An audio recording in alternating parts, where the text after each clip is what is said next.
第4回内容主要讲述马员外与妻子孙渊珍的对话，探讨生命的空虚和寻求真理的重要性。马员外担心膝下无子，将来财产无人继承；孙渊珍则以历史上的帝王将相生死无常，强调无论有无子嗣，最终都会归于空。他提到修炼的道理，并鼓励马员外参拜名师，以寻求长生不死的法门。最终，马员外听从妻子的建议，准备迎接一位具有智慧的老人，期望能获得启发。整体而言，内容探讨生命的意义、空虚与追求真理的价值。现在，我们就仔细聆听七真史传的故事内容。天也空，地也空，人生渺渺在其中。日也空，月也空，东升西坠，为谁供？田也空，地也空，换了多少主人翁？金也空，银也空，死后可曾在手中？妻也空，子也空，黄泉路上不相逢。朝走西，暮走东，人生犹如采花蜂，采得百花成蜜后，到头辛苦一场空。话说王重阳来到山东登州府宁海县，假以企划为名，实欲探访修行之人。这且不提，又说宁海西北有个马家庄，在内有个马员外，名誉，是个单名。父母去世得早，又无弟无兄，独自一人娶妻孙氏，小名渊珍。这孙渊珍容貌端庄，心性幽静，且能识字观书，追古穷今，不爱捉真梦显，巧花绣朵。虽是女流身份，却有男子气概。大凡马员外有不决断的事情，必来自问，另在孙渊珍一言半语顿决疑惑。所以他两口儿相敬如宾，情同师友，只是膝下并无一男半女。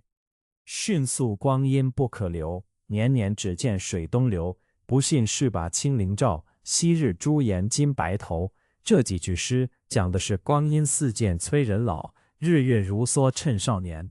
这马员外夫妻看看年近40，膝下无儿。马员外那日对孙渊珍说道：“你我二人离40岁不远，膝下伐死无后，这万贯家财也不知落于何人之手。”孙渊珍曰：“三房致仕酒，五帝见大功，尧舜相异谢，禹书九合通，成汤聘伊尹，文王访太公，五霸斩谋略，七雄使心胸，迎秦吞六国，楚汉两争雄，吴魏争汉鼎，刘备请卧龙，东晋与西晋，试验杳无踪，南魏与北魏，江山属朦胧，唐宋到于今，许多富贵翁，试问人何在？总是一场空。自古及今数万余年，帝王将相几千余人，到头尽空，转眼皆虚。你我夫妻把前后的事一起付之于空，只当天下莫得我们这一家父母未生我二人。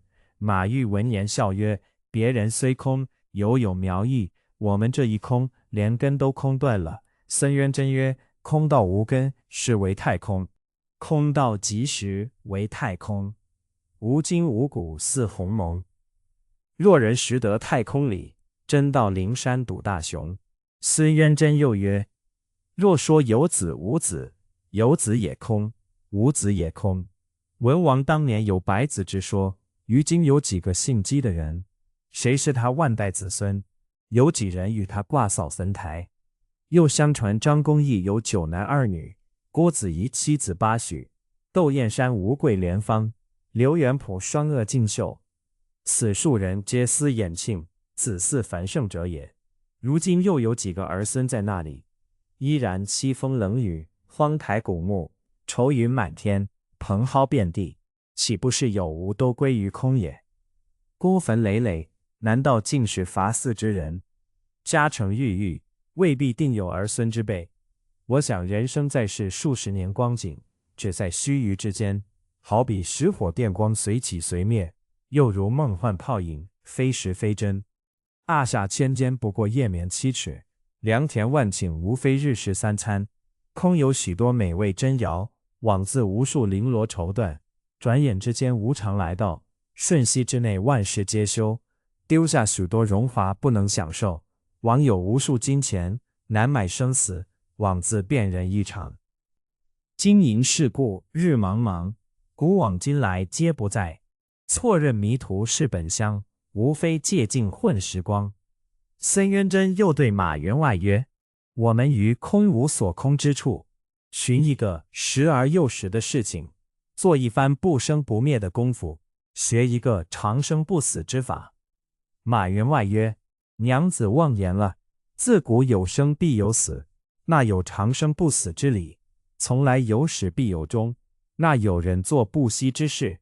孙渊真曰：妾常看道书，有炼精化气，炼气化神，炼神还虚，使真性长存，灵光不灭，即是长生之道。若学得此道，比那有儿女的人更强100倍。马员外曰：话虽这样讲，精又如何能使之化气？气又如何能使之化神？神又如何使之还虚？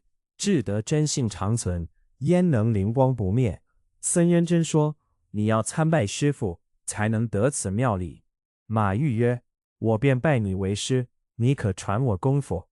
渊真曰：妾乃女流之辈，不过略识得几个字，看过几本书，焉能解悟妙理？若要真心学道，离不得参访名师。马员外曰：参师访友是我生平所好，但修道之人要有根基，若无根基，成不了仙，做不了佛，所以我自量根基浅薄，再不言修道2字也。孙渊真曰：夫君之言差矣，但在世上辨人，俱是有根基，若无根基，焉得辨人？不过深浅之不同为，根基浅者6根不全，或眼失于明，耳失于聪，手缺脚跛，吃聋喑哑，鳏寡孤独，贫穷下贱，此根基之浅者也。至于根基深者，或贵为天子，富有四海，或尊居宰府而管万民，或身为官宦，声名显耀，或家道丰裕，乐享田园，6根完扫，耳目聪明，心性慈良，意气和平，此根基之深者也。世间所重者富贵，这富贵之人又比那寻常之人根基分外深厚，若再做些济人利物的事儿，越把根基培大了，成仙成佛成圣贤，俱可以成也。所以说根基要随时增补，不可以为一定是前生带来的。若果是前生带来，又何愁来生带不去？譬如为山，越累越大，越累越高。休说我们无根基，若无根基，焉能享受这偌大家园，以及呼奴10比，一呼百诺？如此看来，也算大有根基之人也。马员外本是好道之人，不过一时迷昧，今闻孙娘子剖析分明，义理清楚，恍然大悟，即站起身来，谢曰：多承娘子指示，使我顿开茅塞，但不知这师傅又到何处去访？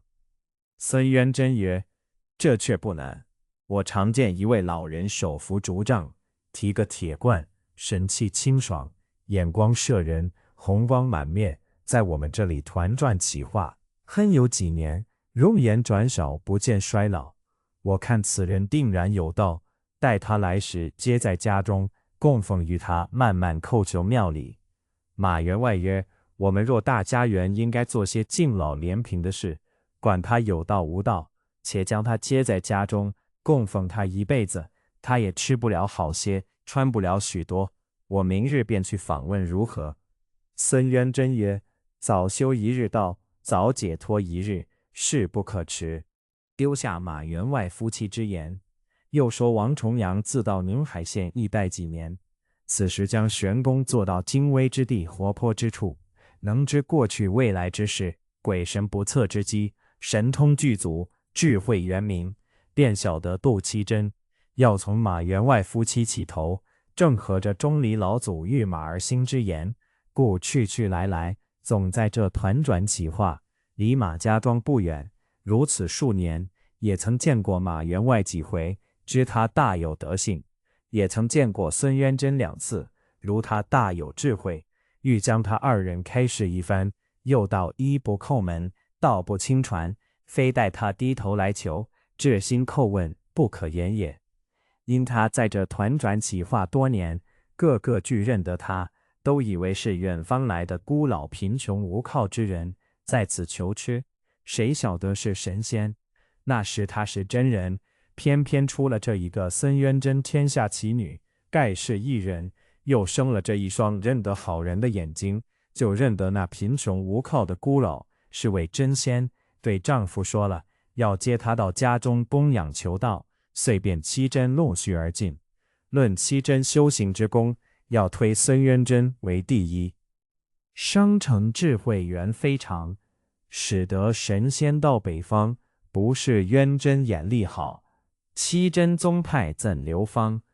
话说马员外听了妻子孙渊真之言，即出外对看守庄门的人说：若见那提铁罐的老人到此，即报回我知。这看门的人连声答应。那一日，马员外正在厅上坐着，忽见守门之人前来报道，那提铁罐的老人来了。马员外闻言，即出庄来迎接。这也是王重阳老先生的道运来了，正应着钟离老祖所说，自有人来寻你之言。